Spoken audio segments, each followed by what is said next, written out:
Quit buying coffee and you could be a millionaire. Ever heard that before? Probably. I think it's us personal finance creators' favorite line. I even made a whole video 2 years ago about a $34 coffee. But what I realized the other day is that this is overly simplified. I mean, just making my own coffee, is that really gonna make me a millionaire? Absolutely not. It's just the beginning of rewiring your brain to change your financial thought process. Cutting coffee won't make you a millionaire. Oh, but I've already cut it out. Well, you've got a good start towards millionaire status. The way I see it, becoming a millionaire is a two-part problem. The first part is cutting back on expenses. With Starbucks charging $5 to $6 for a specialty drink, coffee is simply the easiest example of cutting back on an arguably unnecessary expense. The thing is, we harp on coffee too much. You heard me right, it's not a coffee problem, it's an all the little things problem. But all the little things can be reduced to help your budget. Cutting back on coffee, carpooling to work, packing your lunch more frequently instead of buying it, getting generic items from the grocery store, buying less alcohol when you go out with friends, even cutting back on paid entertainment like subscription services. Now, what I didn't say is get rid of any of these things. You think I'm getting rid of chocolate milk?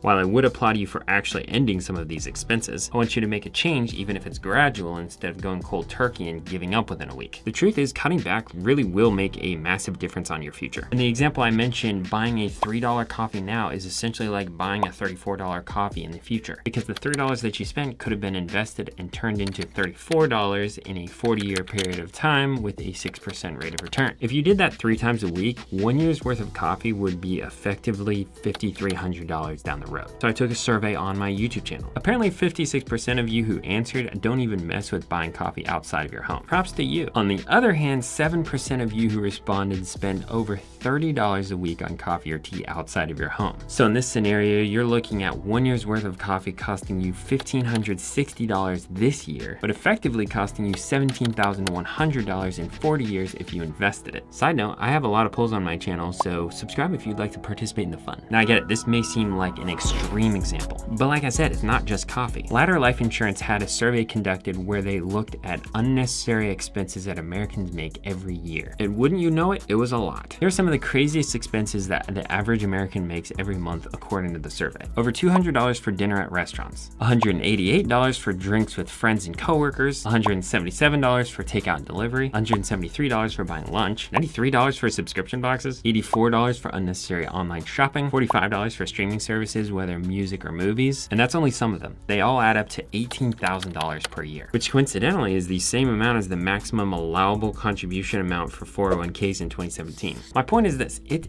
everything.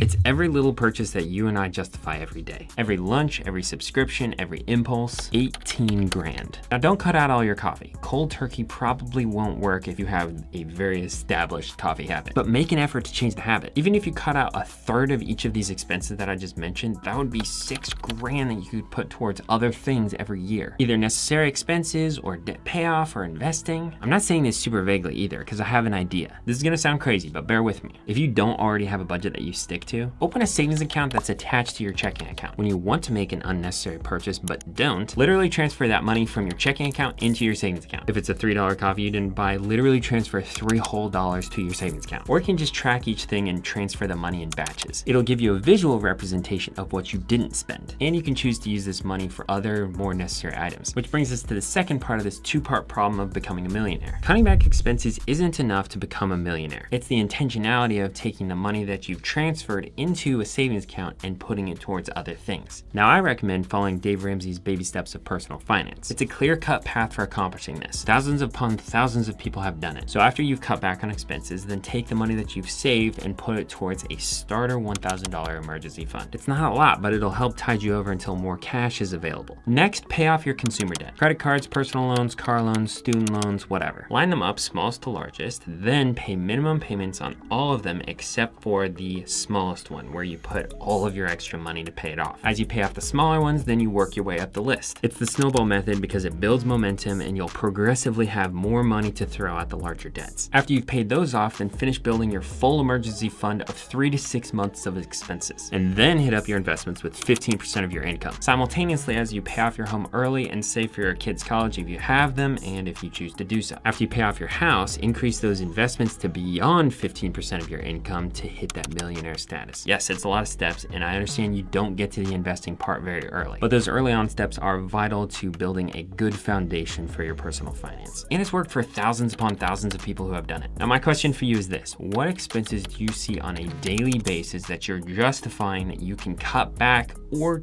totally eliminate, where the opportunity cost is effectively making it more difficult to prepare for your future, like paying off debt and investing more? Personally, I'm finding we can at least reduce our restaurant fund, drop a subscription service, reevaluate our insurance policies to see if there's something else that we can get cheaper. Drop yours in a comment down below, because I'd love to hear it. Give this video a like if you found this gave you a light bulb moment, and watch this video next.